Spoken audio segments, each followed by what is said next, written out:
right, not too widespread this morning. Got a little bit of fog, dreary and damp for some of you. A little bit of fog off toward our east. Live look outside. Lower ceiling from our memorial camera pointing the direction of downtown. It is a milder start for most, with temperature readings currently in the mid to upper 50s to low 60s. But we've got some changes on the way. The sunshine returns and some of us hitting a high of 80 degrees. I'll have the latest on that in our next cold front coming up.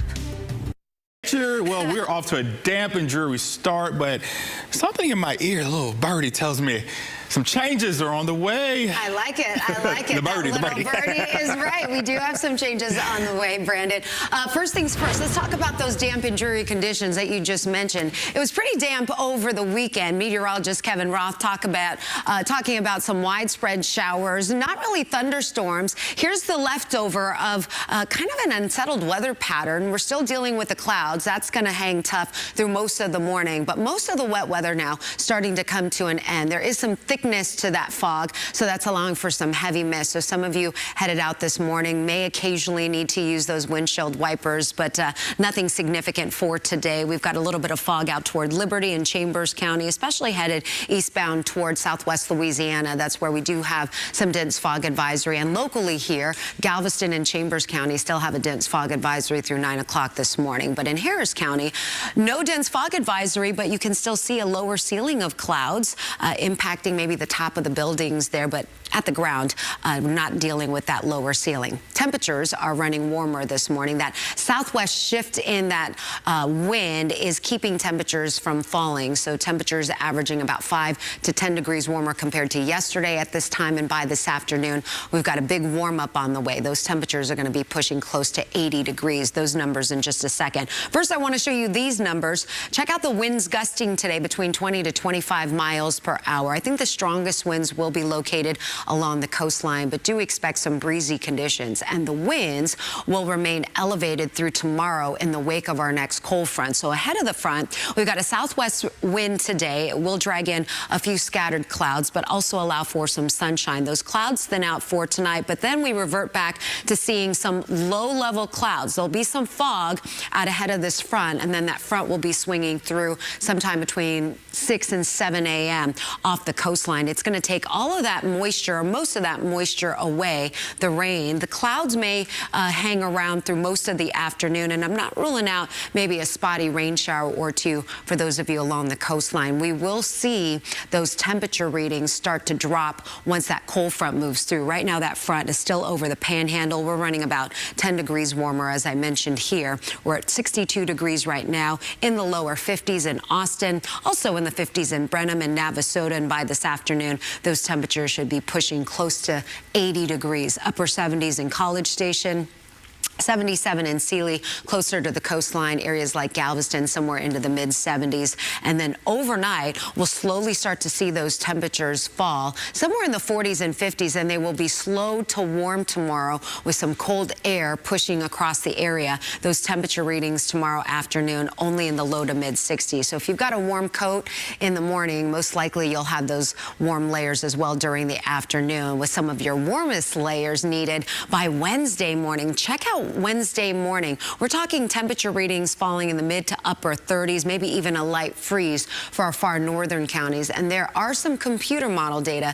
showing that by Thursday morning, these temperatures may be running an additional 1 or 2 degrees lower. So a few counties may be even falling below freezing come Thursday morning. Now, once we get closer toward the weekend, those rain shower chances will be ramping up as our next storm system emerges over the Great Basin. That's going to send some moisture in our direction. Right now, we've only increased those rain chances to about 20 to 30%. But based on some of the model data that I'm seeing this morning, that coverage may have to go up. Don't worry, we've got plenty of time to fine-tune this forecast for you as we get a little bit closer. But just a heads up that this weekend may be similar to the past weekend, where it's going to be chilly. We're going to see some wet weather. Hopefully, it's not a complete washout, but those rain shower chances will be developing. And then we've also got some warmer conditions. Morning temperatures in the 50s. 50s with highs somewhere into the low to mid 70s, guys. And now it's time. Let's check in with Elita. Tracking our next cold front, Rita, and that next cold front moves through overnight tonight. By Wednesday morning, that freeze line is approaching southeast Texas. You factor in the cold, you factor in the wind, and we get feels like temperatures below freezing for some. I'll have the latest on how long this next cold spell sticks around coming up in my full forecast.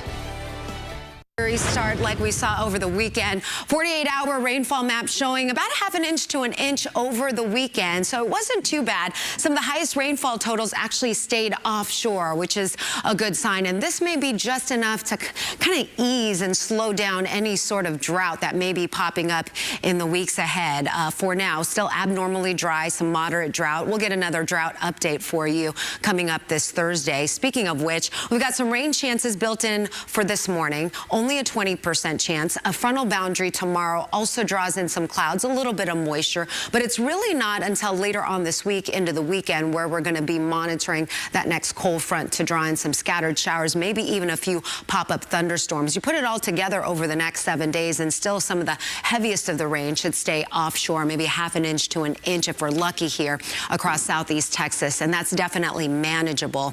Here's a look at the storm system that I just mentioned. It'll be developing somewhere over the Four Corners region. That front's going to draw in some moisture as early as Friday, and then come the weekend, there's going to be a little bit more organized, maybe even some brief heavy downpours that we'll be tracking with 13 alert radar. So my friend, meteorologist Kevin Roth, will be busy yet again this weekend tracking some wet weather. For those of you with some plans outdoors, just keep that in mind. May need to bring them indoors if those showers and storms do pan out. Here's a look at 13 alert radar. We did have some activity over the past few hours that seem to be drying up, but we are still dealing with a low ceiling of clouds that could offer up some damp conditions, some heavy mist. So just keep that in mind. Some of the worst visibility now situated over Winnie, out toward Beaumont, and then we get some clearing, at least the fog lifting. The majority of those clouds should be lifting out as well mid to late afternoon. Now, I do want to show you that the fog returns late tonight as that front that I just mentioned will be moving through, not until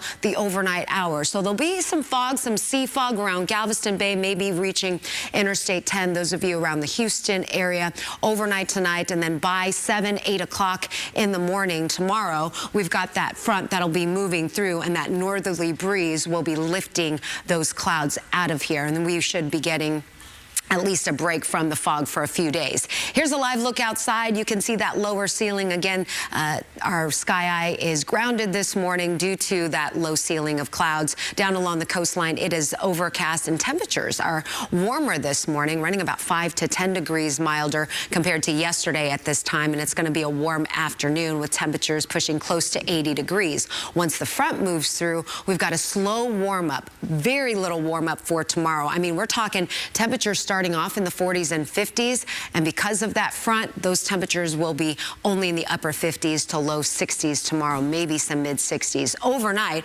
we are going to see those temperatures fall overnight Tuesday and into Wednesday morning, maybe even a light freeze in our far northern counties, but there will be a strong breeze as well. So as that cold air mass settles in, you mix in the breeze, and those feels like temperatures will be somewhere in the mid to upper 30s, may feel below freezing around the Katy area, those of you around Pearland. So make sure you're prepared. Make sure you have those warm layers. You're going to need it not just for Wednesday morning, Thursday morning as well, and then heading into the weekend with those rain chances along with some milder conditions. Back to you guys.